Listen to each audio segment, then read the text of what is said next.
प्यारे विद्यार्थियों, मैं डॉक्टर मलकीयत सिंह सहायक प्रोफैसर ट्रिनिटी कॉलेज जलंधर अज तुहाडे नाल प्रीतम सिंह सफीर द्वारा रचित कविता एक मिट्टी दी मुट्ठी नाल विचार चर्चा करांगे।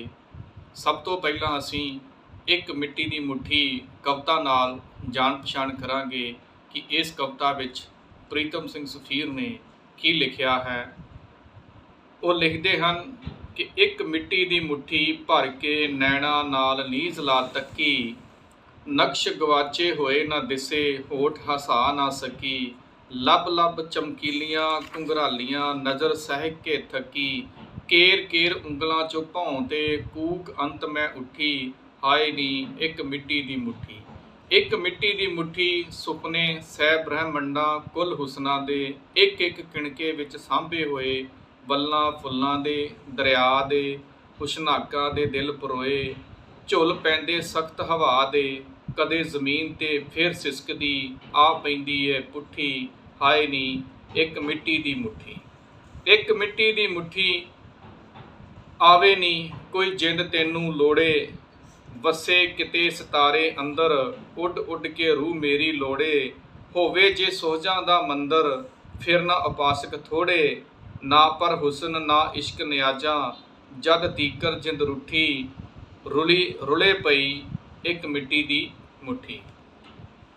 यह कविता प्रीतम सिंह सफीर की अध्यात्मक कविता है, क्योंकि प्रीतम सिंह सफीर बुनियादी तौर पर एक अध्यात्मक कवि वजों पंजाबी ਸਾਹਿਤ ਦੇ ਵਿੱਚ ਵਿਚਰਿਆ है, पर उसकी कविता ਦੇ ਵਿੱਚ मार्क्सवाद का प्रभाव भी देखने ਨੂੰ मिलता है।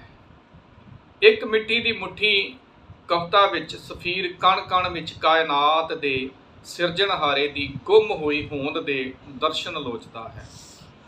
इस कविता का समुचा मंडल बुल्ले शाह की काफ़ी माटी कुदम करेंदी जार वर्गा है, जिस विचों मनुखी शरीर के 5 तत्तां विचों एक तत्त मिट्टी नाल इस नूं जोड़ के देखा गया है।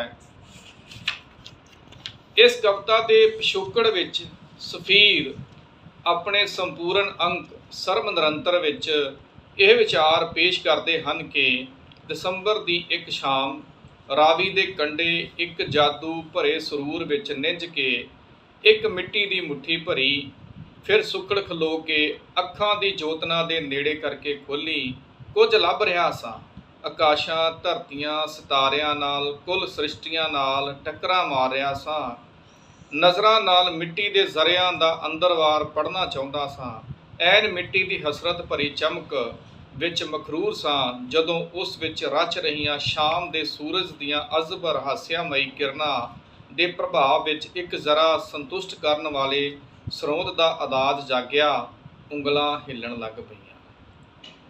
इस कविता विच अध्यात्मक अनुभव की सुहजात्मक पेशकारी हुई है। असल विच सफीर की अध्यात्मक अनुभव वाली कविता किसी बाहरों ग्रहण की विचारधारक सिद्धांतक दृष्टि उपर केंद्रित नहीं हुंदी, सगों अनुभव की मिट्टी विचों सिरजी गई प्रतीत हुंदी है।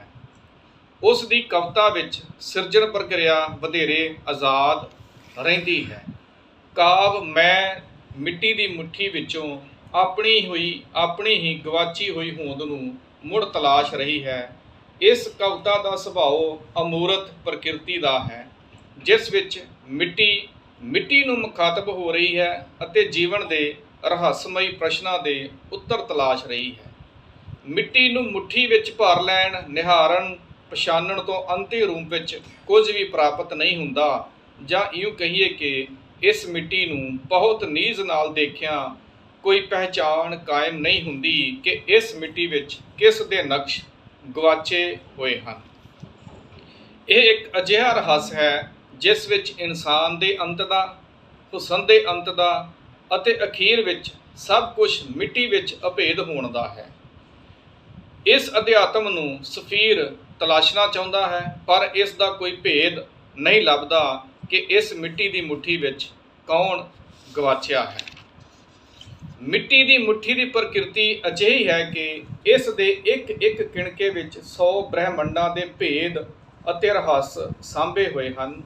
ਇਹ ਅਸਲ ਵਿੱਚ ਪ੍ਰਕਿਰਤੀ ਦੇ ਬਾਰੰਬਾਰ ਹੋਂਦ ਵਿੱਚ ਆਉਣ ਤੇ ਫਿਰ ਵਿਨਾਸ਼ ਹੋਣ ਉਪਰੰਤ ਮੁੜ ਹੋਂਦ ਵਿੱਚ ਆਉਣ ਦੀ ਪ੍ਰਕਿਰਿਆ ਨਾਲ ਜੁੜੇ ਹੋਏ ਰਹੱਸ ਹਨ।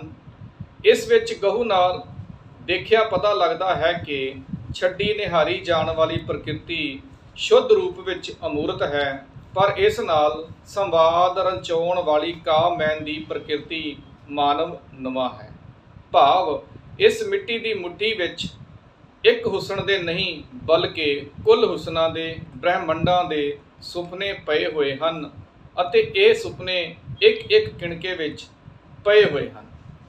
ਇਸ ਪ੍ਰਕਾਰ ਰਹੱਸ ਮਿੱਟੀ ਦਾ ਵੀ ਨਹੀਂ ਰਹਿੰਦਾ, ਸਗੋਂ ਇੱਕ ਇੱਕ ਕਿਣਕੇ ਦਾ ਬਣ ਜਾਂਦਾ ਹੈ।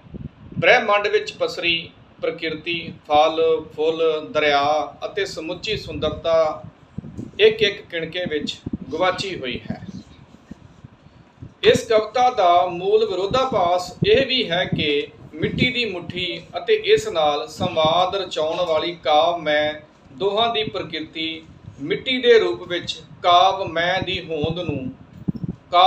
ਹੋਂਦ ਊਣੀ ਅਤੇ ਅਪ੍ਰਮਾਣਿਕ ਹੈ। ਇਸ ਸੰਬੰਧ ਨੂੰ ਅੰਸ਼ ਅਤੇ ਅੰਸ਼ੀ ਦੇ ਰੂਪ ਵਿੱਚ ਦੇਖਿਆ ਜਾ ਸਕਦਾ ਹੈ। ਇਸ ਕਵਿਤਾ ਦਾ ਸਮੁੱਚਾ ਮੰਡਲ ਨਿਰਵਿਸ਼ੇਸ਼ਤਾ ਵਾਲਾ ਵੀ ਹੈ। ਇਹ ਨਿਰਵਿਸ਼ੇਸ਼ਤਾ ਇਸ ਕਵਿਤਾ ਦੇ ਅਰਥ ਨੂੰ ਦਾਰਸ਼ਨਿਕ ਸੰਦਰਭ ਪ੍ਰਵਾਨ ਕਰਦੀ ਹੈ ਅਤੇ ਇਸ ਨੂੰ ਇੱਕ ਅਰਥ ਵਿੱਚ ਘਟਾਉਣ ਤੋਂ ਵੀ ਬਚਾਉਂਦੀ ਹੈ।